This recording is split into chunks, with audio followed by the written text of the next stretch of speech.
Hindi biro ang maging mahirap. Hindi madaling magbilang ng barya bago bumili ng kailangan. Hindi madaling magtiis ng gutom, pagod, at puyat habang iniisip kung sapat pa ba ang kinikita para bukas. Hindi madali ang mangarap ng malaki kung ang realidad ay napakaliit ng pagkakataon. Pero tandaan mo ito, ang kahirapan ay estado, hindi pagkatao. Maaaring kulang ka ngayon sa pera pero hindi ka kulang sa halaga. Maaaring mabagal ang takbo ng buhay mo kumpara sa iba, pero hindi ibig sabihin nito ay wala kang mararating.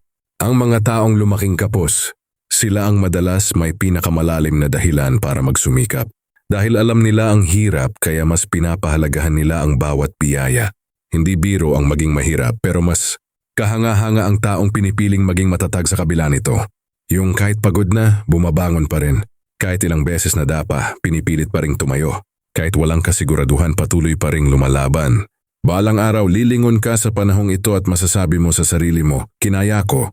At ang dating kahirapan na nagpapaluha sa'yo, siya ring magiging patunay ng tibay mo. Hindi biro ang maging mahirap, pero ang taong may pangarap, disiplina, at pananampalataya hindi habang buhay mananatili sa ibaba. Laban lang. Ang kwento mo ay hindi pa tapos.